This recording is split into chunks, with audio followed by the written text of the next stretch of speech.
Hello beer tubers and welcome to yet another beer review with me, Peter the Master of Hobbits, doing some more of the Trappist ales, the classic Belgians. We're carrying on with more of the Achelle beers. Kluis Achelle from Achelle in Belgium, or Achelse Kluis. So these are from when Achelle was still Trappist. As I talked about in the previous video, Achelle was bought out by a more conglomerate figure investor in the Belgian scene of, I think he invested in many different things, but he owns it now. Plans of scaling it up, making it a bigger brand, not authentic Trappist, not brewed by monks. That's the whole deal. To be a Trappist monastery, it needs to be monks of the Trappist order, and they need to live at the brewery. So Achelle was one of the newer Trappist breweries. I think they were from around 2000s, and they had 4 varieties of beer, including a blonde, or a table beer. And these are the 2 dark varieties. So we just did the blondes, and these are vintage beers. As I said, they don't have the authentic Trappist seal, but they are authentically Trappist, as says on the label. But to have the seal, the monks have to live there. But during the period of time that these were made, they were still made by monks. They just lived at Westmalle before completely moving away and stopping brewing, and the brewery was bought out and became non-Trappist,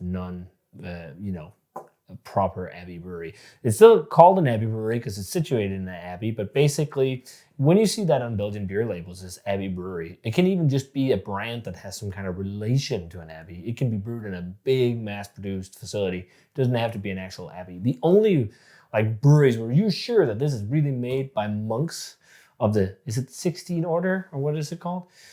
Trappist monks, is when they have the Trappist seal on the labels. And there's many more. It's not just Belgian Trappist brewers that exist now. There's brewers in England, there's brewers in Spain, there was a brewery in the United States. But yeah, so this is the last bit of Achelle beer that's authentically Trappist. As I said in the previous video, the current ownership is still brewing these recipes, so it should be similar. I thought it would be fun, actually, could have been fun to compare this and this with the new versions, but it would be a bit crazy, also a bit unfair, because these are vintage bottles. They're going to taste vastly different, but it could also make for a fun comparison. Anywho, we're not going to do that today because we got these, and maybe sometime in the future we'll try the fresher non-Trappist stuff. Let's see. But this, if you're interested in getting this and some vintage Trappist stuff, check out Trappist Tribute. It's a nice little web shop. This is not sponsored or anything. I just wanted to let you guys know if you're interested in trying these, and if you're interested in trying some Trappist ales of many of the different breweries, but also some vintage stuff. They have a really cool Orvel pack, which is awesome because Orvel is like my favorite of all the Trappist. But let's dive into these. So this is the Bruin and the Superior Bruin, and these are basically their Dubbels. So it's 8% and 9.5, just like the blonde. It's a step up in ABV, so a slightly more rich version. So let's start off with the regular Bruin here. Again, I'm guessing they're both expired, but this is actually not expired. So this is still well enough. I don't know how long they gave the beers in terms of sell-by dates, but I'm guessing a couple of years because it's strong beer and whatnot. And since it's pre the buyout, I think it's pre-2003. So it's at least 3-year-old bottles, 3 or 2 years and something. But yeah, the regular Bruin pours a amber brownish color, light haze to it. Looks like this one is a little bit oxidized because it has that slight gray hue. It's got a white head. Let's check out the aroma. Very bready, toasty, caramelly. This smells like something that's done a whole lot better with time compared to the blondes. But you know what? Smelling this ain't got fucking nothing of Westmalle Dubbel. Like seriously, that is just prime Dubbel. It's a little milder, but that could also be the age. But it's like slightly brown, sugary. It's got a little bit of a sourdough bread note, toasted nuts, dark berry nuances.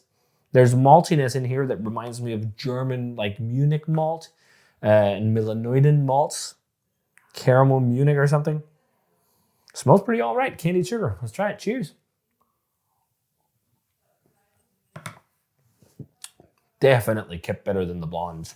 Way better. It's just like the blondes, they felt like these bright hoppy offerings that were old.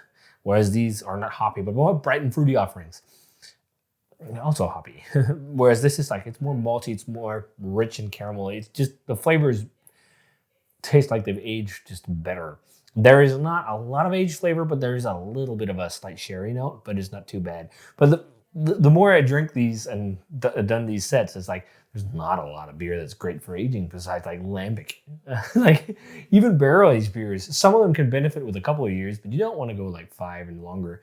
And this is like not over the hill, but it's also, I feel like this would be better fresh still. I mean, I think the aging beer and getting beer, oh, you need to age these Trappist for 15 years before they're great. It's like, I think that sentiment is kind of over the hill these days. Stewed fruitiness, a little bit to it. The plummy flavors, actually. A little bit of caramel. Lots of dry phenolics on this one, too. Lots of drying spice. It's a dry beer, but some of that Munich rich, Melanoidin rich breadiness. It's more like, yeah, sourdough a little bit. Just like a more hefty, kind of rich breadiness to it. Touch of brown sugar as well. It's nice. It's not the best in its category, I think, either. But it's maybe also just age. But again, Achelle was never my favorite of the Trappist. But let's jump on to the big boy and see how that holds up. That looks older for sure. And there's definitely yeast in suspension. It's crazy how these foamed out of the bottles. I kept these in the fridge for over 2 weeks or so. They still wanted to get out of the bottles, which is extremely crazy. So this is a very ugly beer. It's muddy and brown with some sediment and a tan head. Check out the aroma on the extra one, or superior. So it's weird because it's both called superior. It's also called extra. So I'm not really sure what this distinction is there. But let's check out the aroma. So once again, harder to smell because of the chalice. It's got a little bit more fruitiness, it feels like. Berry notes or something.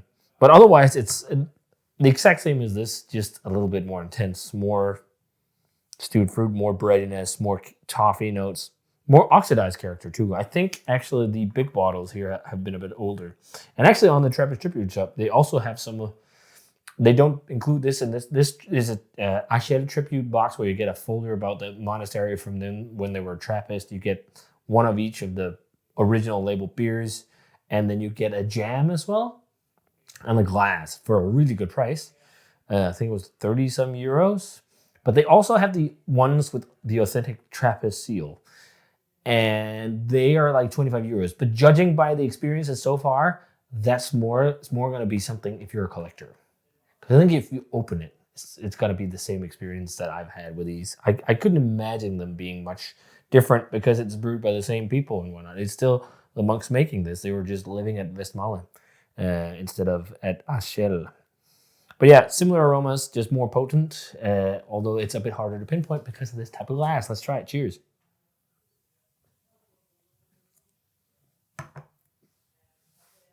Much more effervescent. They're really similar, to be honest. Really similar. It's just a bit more lively, a bit more spritzy, and intense on the flavors. Yeah, it's basically that amplified. It's got all that rich melanoidin breadiness. It's got some caramel notes, some dried kind of fruitiness. As I said, plums, a bit of nuttiness, lots of phenolics, lots of spice, lots of pepper notes. Really dry beers, actually. But this one feels like it has a little bit more sweetness. The alcohol is actually quite well hidden so far in all the beers for them being this strong. But yeah, I'm not a big fan of these. To be honest, they're nice, but it's not like wow. Because I've always thought wow when I drank Trappist. But I think, at least in the past, but yeah, this was never my favorite back in the day, Achelle. Maybe there's a reason for that. I think they're too phenolic for my personal preference. They're so spicy. So was the blondes. There's so much spice. There's like no sweetness or fruitiness or anything that really cut through it. So it's like all the phenolics of the yeast and possibly also hops really carried those beers and just like plowed through them. There's not as much richness and whatnot. It's like the Dubbel from Westmalle has more richness and mouthfeel and body, a little more sweetness. Like there's things in that balances out everything, and that's kind of lacking in these. But I think it could also be an age thing, to be honest. But I think it's still really fun. This is like beer history. It's in drinking beer history and Belgian history. But like, yeah, it's not my favorite experience with that Trappist ales. So in terms of grades, I think so. The blondes, you've probably seen it in the video. I did change my mind because the more I drank them, the more I kind of like, yeah, I didn't like them as much. I think there's definitely better Trappist, and I changed the grade for the blonde to an 80 and the stronger blonde to an 82. I still think they're good, but it's not like as good at all as like just comparing to Westmalle, they're triple and double. Those are just much better beers. It could be the age thing. I think that's a big part here, the big player. So it would be fun to try the newer ones where it's not Trappist ales. But I'm going to go the same grades with these. Like, although I like them a little bit more, it's still also not something I'm really super excited about. They're just like too phenolic for me. Like, there's so much spice. I want something to balance that. And the aged flavors are starting to show. And it's like that sherry kind of notes. Oxidative notes. It's not super nice. It's like, I don't know why people swear on aging beers back in the day. This is just another case study. Don't age your beers, drink them fresh.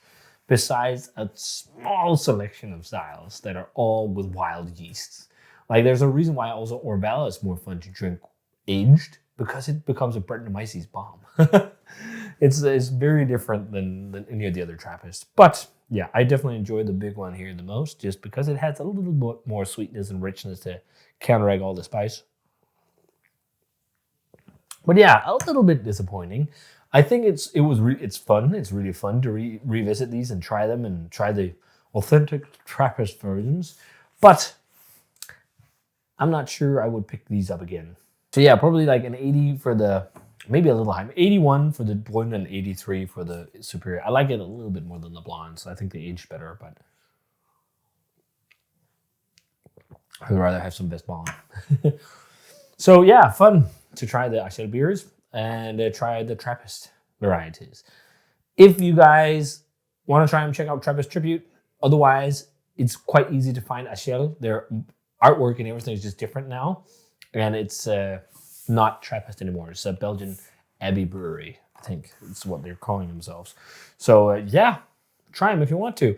And if you guys already had Achelle's Bruin or Dubbel and the Superior or Extra version, let me know what you thought of them. And hopefully, you know, Trappist breweries will live on, although we're in changing times. And it doesn't seem like it's something, you know, younger generations will want to keep up with. It could be a generational thing, who knows. But if you guys had these, let me know what you thought of them. What's your favorite Trappist brewery? Let me know. And it was fun to try some vintage beer, although sometimes with vintage beer, it's just not always the best. But if you guys had them, let me know. As always, in the comments, subscribe, check out the Facebook fan page and Twitter and Instagram. Give the video a thumbs up if you enjoyed it, and ring the bell for future notifications about videos. And I'm going to say cheers to my favorite. See you guys in another beer review.